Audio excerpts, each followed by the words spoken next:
और नवरात्रे में भी देवी की आराधना का एक स्मरण का सुख है महाराज।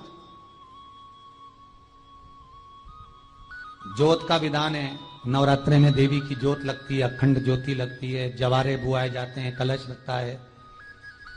ज्योत का भी विधान है।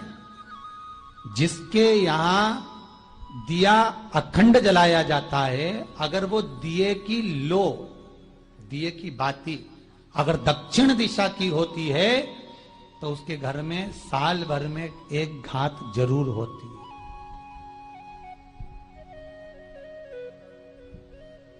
जो दिया अखंड जलता है उसकी बाती का मुख दक्षिण का नहीं होना चाहिए। अगर आपने देवी भागवत का स्मरण कराओ, देवी भागवत को अगर सुना हो, तो देवी भागवत में स्पष्ट किया गया कि पूर्व की ओर मुख करा हुआ दिया, अर्थात पूर्व की ओर ज्योत जो जलाई जाती है वो संपदा की वृद्धि करती है। पश्चिम की ओर मुख कर कर जो ज्योत लगाई जाती है महाराज, वो वैभव को देती है।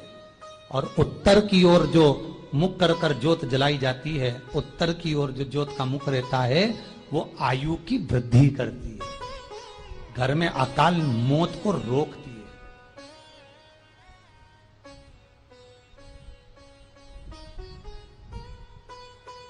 नवरात्रे का जो भाव तत्व है उसको भी अच्छे से समझ लेना।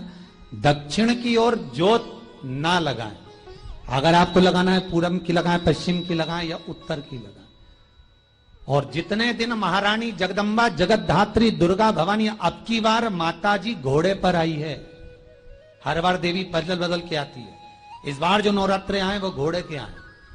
तो घोड़े पर जो देवी जी आती है वो समृद्धि को देने वाली आती है, लक्ष्मी की वृद्धि करने वाली आती है। जैसी घोड़े की रफ्तार होती है उस रफ्तार से लक्ष्मी घर में आती है। तो ये मत सोचना कि कोरोना महामारी ने हमको नीचे गिरा दिया या कोरोना महामारी ने रोक दिया, कमाई के स्रोत रोक दिए, धन रोक दिया। चिंता मत करना। मेरी मां जगत जननी दुर्गा भवानी अब की बार घोड़े पर आई है। साल भर में इतना धन दे देगी कि आपने पीछे के 4 साल में नहीं कमाया होगा, इतनी मेरी मां भंडार भर देगी। ये घोड़े पर आई है, कोई साधारण नहीं हो सकता। देवी भागवत में स्पष्ट किया गया, जब जगदम्बा मगर पर आती है उसका भाव अलग है, और जगदम्बा जब हाथी पर आती है उसका भाव अलग है, और जगदम्बा जब घोड़े पर आती है तो जगत को समृद्धिवान बना देती है, वैभव में कमी नहीं आती। अभी भले दुनिया के लोग अभी रोते हैं कि पैसा नहीं आ रहा, कोरोना महामारी ने सब तोड़ दिया, रोक दिया, पर चिंता ना करना। मेरी मां अगर घोड़े पर आई है तो उसका सुख आपको जरूर मिलेगा। एक जरा सी मिट्टी की दुकान भी अगर आप खोल कर बैठेंगे तो चांदी और सोना के बराबर कमाएंगे, इतना धन देगी वो माता। साधारण नहीं है मेरी माता। तात्विक सुख का आनंद देने वाली, लाभ तत्व प्रदान करने। और नवरात्रे में भी अगर आपकी कोई कामना है, आपकी अगर इच्छा है, आपका मन है, तो जगत जननी की आराधना करो। पति और पत्नी में अगर क्लेश है तो जगदम्बा के मंदिर में मक्खन चढ़ाओ, प्रेम बढ़ जाएगा। आपको लगता है कि पति कोई अन्य स्त्री से लगा हुआ है या परिवार टूट रहा है, तलाक तक पहुंच गया है, तो माता के मंदिर में आप ध्वजा लगवाइए, उस ध्वजा पर मक्खन लगाकर लगवाइए, आपको लाभ मिलेगा। महाराज, यदि आपको लगता है कि बच्चे बहुत ज्यादा अपशब्द बोल रहे हैं, मुंह चला रहे हैं और प्रेम नहीं रख रहे, तो माता के मंदिर में लाल पुष्प, लाल चंदन और लाल चूड़ी मां को समर्पित करिए, प्रेम बढ़ेगा।